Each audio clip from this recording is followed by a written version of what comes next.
Yes, people, what's poppin'? Welcome back to Football Therapy with me, your host Jan. Chelsea have had a offer accepted for the new land around Stamford Bridge to redevelop. Where are we gonna go? What's gonna happen with that? We'll talk about that here today. Conor Gallagher could be signing a new contract with Chelsea after giving the captain's armband and being trusted by gaffer Pochettino. We might talk a little bit about injuries as well. I just realised I'm pale as a ghost with this aperture. Let's turn it down a little bit. Then now I look a little bit more like a human being. Right, I'm really not that pale. Maybe I am that pale. Welcome back, ladies and gentlemen. We're going to jump into some articles today, find out what's going on and talk Chelsea. You're welcome to subscribe if you want to join the fun, and I always am very thankful for your interactions if you want to like the video and share and all that lovely stuff. Right, off the bat, should we talk about Conor Gallagher? This is being written on TalkSport by Alex Crook.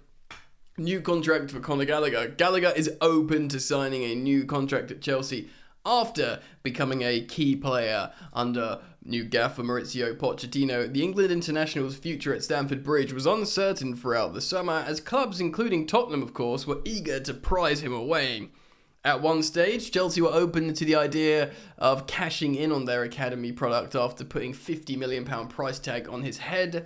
But Gallagher has been a mainstay for Pochettino's midfield and has even been donned the captain's armband, and the Blues are now open to extend his deal. It's funny how quickly things can change and funny how things work out. I have always liked Conor Gallagher. I've kind of nailed my colours to the mast there, but much like Trevoh Chalobah, I probably would have understood had he been sold, despite him seemingly being a completely appropriate player for Mauricio Pochettino.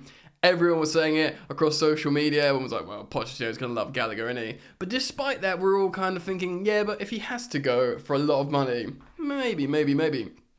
Especially that because we're making big investments in perhaps more cultured players in Cassidy, Santos. Palmer can play in the middle as a sort of cam. You've got Nkunku. You've got Chukwuemeka, who's obviously very highly thought of. So people are thinking, wow, you get 50 million quid on the pure profit tings, slam dunk that into the books. Maybe. Certainly that's probably how a lot of people are thinking with Trevoh Chalobah at the moment, despite everyone, or certainly most people, liking both players. Now, Conor Gallagher's a tricky one, isn't it? Because Chelsea were kind of relatively, not desperate, but very, very open to selling him.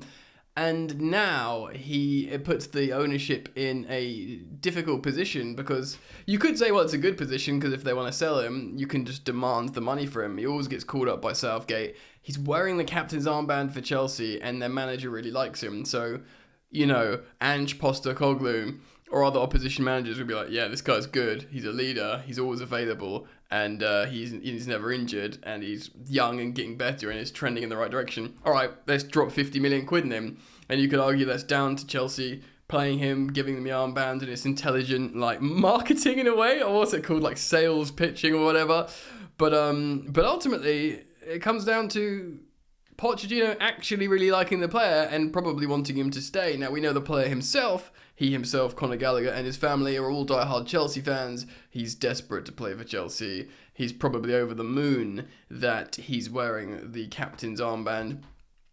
But until he signs a new deal, and he's given a new deal that he accepts and signs, he probably feels like there's just this like floating uncertainty. He's wearing the frigging captain's armband, and he probably still feels this like floating uncertainty of his Chelsea future.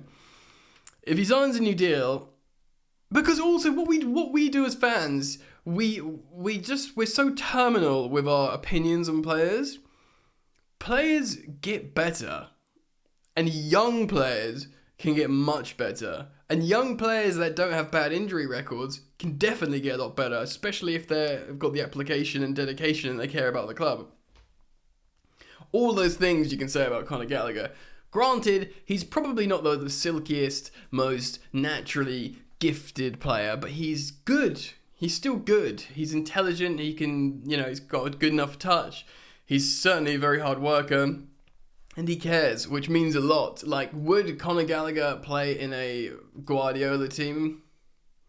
I'm not sure he would, because you have to be so, Super Saiyan speed in terms of metronomic passing and spatial intelligence and all that kind of stuff. But I don't know, man. Let me know what you think. I would be very happy if Conor Gallagher signs a new deal, because hopefully That's what the manager wants. And if that's what the manager wants, we're moving in the right direction.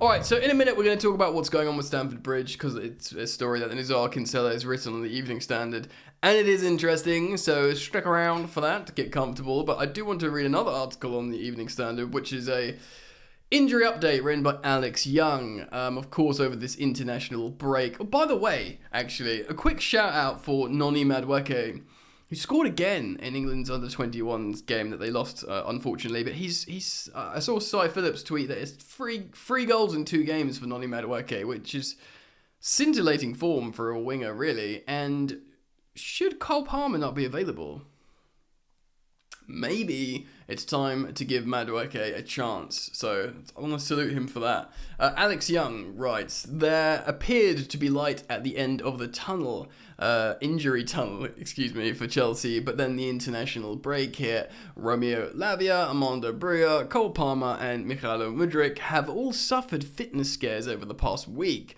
Some players have another game of international duty to come.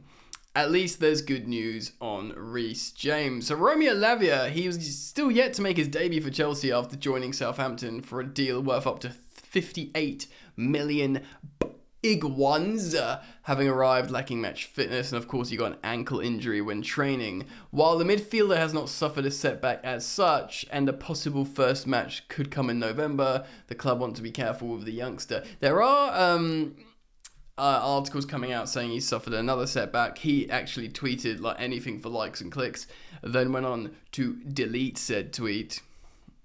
So maybe he feels like he hasn't had a setback. But the potential return date is listed as early December for Romeo Lavia. But that's okay, because, I mean, it sucks because he's an expensive player that we all think is probably an important footballer for Chelsea. But ultimately, we've got this midfield balance pretty darn good at the moment with Gallagher, Fernandes and Caicedo. And you've got the likes of Leslie Ugochukwu, who can come in and be an extra CDM. It looks really good, actually.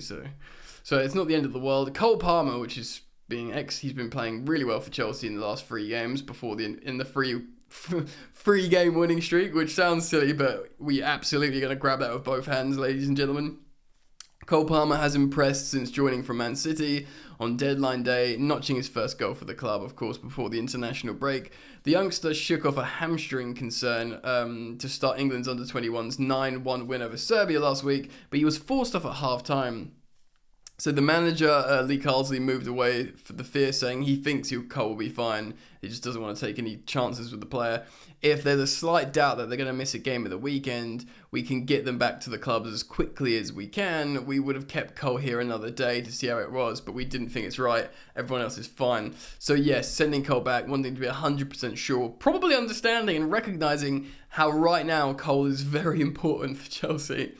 But yes, the potential return date is listed for the Arsenal game, so that's very, very good indeed. Armando Broja, yes.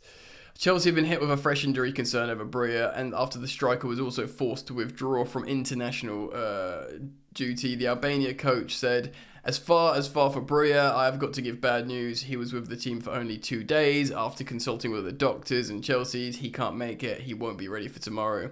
We have other players to evaluate. So I don't know what's going on with Broja. I wonder if he will return. Now, Reece James, James will be available for Arsenal. Of course, he should have really featured in the last game. Was it against Burnley? Yeah, it was Burnley, wasn't it? But of course, he had the 1 match ban for giving it the big in at the Villa game at halftime. So in a way, I'm kind of happy with that. It probably would have been good to give him some minutes, but hopefully over the international break, Chelsea have been just meticulous in getting Reece James ready, but at the same time, I still feel like maybe just play Malo Gusto and bring Reece James off the bench to play half an hour in the second half. We will do a preview for the Arsenal game. It's a massive game, of course, so we will preview it here. Of course, not only complete breakdowns after games, we're going to do match previews as well and try and build a tactical idea of how the game can go down. So, keep yourself locked for that. So let's talk about Stamford Bridge, shall we? Yes.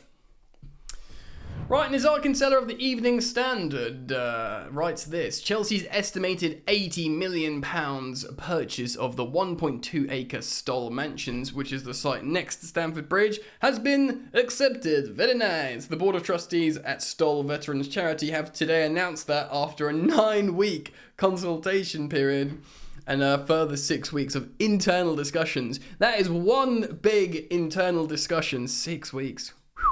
The land will be sold to Chelsea. Woohoo! Chelsea will take control of the area in 2025. So, by the end of next season, I think.